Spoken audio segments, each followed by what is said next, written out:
Hoje eu vou trazer aqui como é o meu trabalho, como que eu trabalho, como que eu faço. Muitas pessoas perguntam, mas você prescreve dietas? Você trabalha como nutricionista? Você trabalha com processo de terapias? Você é psicóloga, né? Então eu vou responder como é o meu trabalho e aí você vai ter noção mais ou menos o que que é isso. Então a primeira pergunta que as pessoas fazem é, você prescreve dietas? E aí a resposta é, não, eu não prescrevo dietas, eu não acredito em dieta, dieta para mim não funciona, e ela tem funcionalidade em pessoas que não têm desafio em lidar com o corpo, com a comida, aí fazem uma dieta lá e lidam com seus processos e conseguem se manter para o resto da vida. Isso faz parte de 1 a 2%, nem 2% da população. O resto das pessoas não conseguem manter por muito tempo quando fazem dietas. O que que acontece? Como que é o meu trabalho? Então, como é o seu trabalho? O que que eu faço? O meu trabalho tem 3 pilares. O primeiro pilar é a gente trabalhar as questões familiares. Ah, mas você é psicólogo? Não, eu não sou psicólogo. Eu fiz diversas formações, 2 delas são formações e pós-graduações na área da psicologia. E eu não me intitulo como psicóloga, eu me intitulo como nutricionista. E sim, tenho esse respaldo dentro da área da psicologia. E não sou psicóloga. Eu tenho trabalho com diversas psicólogas que são super complementares ao meu trabalho, que são super importantes. Só que o processo, quando a gente trabalha com alimentação, com corpo e com desafios em lidar com isso, é através do comportamento. Então, um dos pilares é a gente trabalhar as questões familiares. Eu tenho uma formação para isso, para trabalhar com as questões familiares.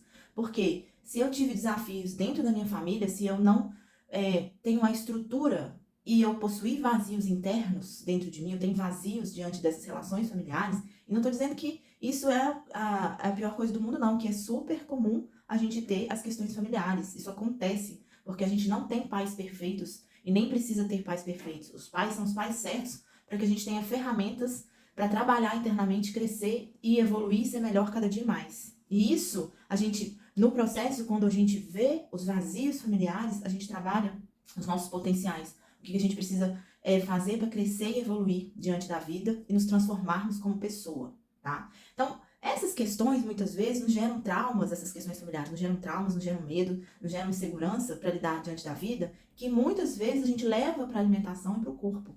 E aí a gente tem insatisfações, ou a gente come além, ou a gente come pouco, porque geram movimentos internos, descompensações que nos levam para a comida. E aí, o físico é o resultado dessas questões. Então, o primeiro pilar. O segundo pilar, que é o trabalho, são o que que isso pode ter gerado, as questões emocionais e as questões mentais, né? A questão social também, né? O que que o social me gera e o que que eu gero comigo mentalmente e emocionalmente. O que que isso faz com que eu não confie em mim, que eu tenha insatisfação com o meu corpo, o que que eu gero nos meus pensamentos e isso tem consequências nos meus comportamentos alimentares em relação ao meu corpo. Eu não gosto do meu corpo, eu acho que eu tenho defeito isso, eu não pertenço a esse grupo, porque eu não vou ser aceita, porque eu não tenho o cabelo certo, eu não tenho a barriga correta, eu não tenho o braço, a perna, os olhos, a bochecha, eu tenho muita bochecha, então eu não pertenço ao que é aceito pela sociedade. E aí eu gero pensamentos e emoções e sentimentos que não são legais comigo mesmo. Então, esse é o segundo pilar. E o terceiro pilar é a gente olhar para o resultado disso, que é a alimentação. Eu me rejeitar.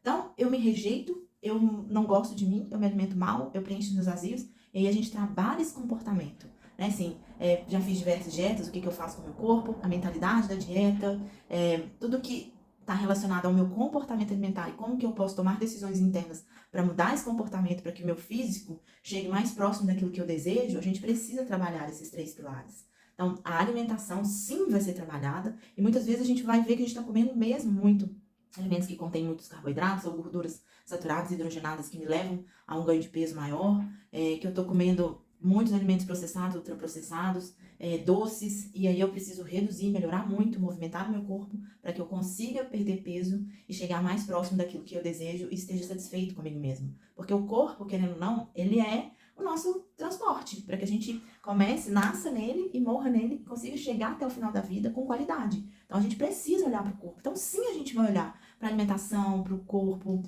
do que precisa reduzir, do que precisa melhorar, ou de como eu posso me tratar melhor, me olhar de uma forma mais positiva, quando o caso são mulheres e homens que restringem, que às vezes tem uma distorção de imagem, ou às vezes se rechaça, não gosta de si. Então, isso é importante, né? Então, esses 3 pilares, para que você entenda, faz parte do meu atendimento. E eu não trabalho com dietas, né? E sim, a gente vai trabalhar bastante alimentação. Ah, você é psicóloga? Não, eu não sou psicóloga. Trabalho com processos terapêuticos e muitas vezes o psicólogo está junto no processo. Ele vai acolher outras coisas que esse processo aqui não acolhe. E é importante ter o psicólogo. Muitas vezes a gente tem o psiquiatra também junto ali no processo, que também é de extrema importância. Então, para você que tem dúvida aí no trabalho, é mais ou menos dessa forma. E entendendo que o ser é único, cada pessoa é única. E cada um vai ter uma linha assim, de trabalho, né? Não é uma coisa que é para todos. Cada um vai ter a sua demanda. E isso vai variar. Às vezes eu vou começar com comportamentos alimentares. Os adolescentes, a gente precisa focar bastante nisso no começo, porque eles têm essa ansiedade. Depois, trabalhar as questões emocionais e mentais e sistêmicas juntos, né? Então, isso é importante, tá? Então, gostaria que você entendesse um pouquinho do que é o trabalho. Se você quiser experienciar isso, vamos juntos, que eu tô aqui para te apoiar nesse processo.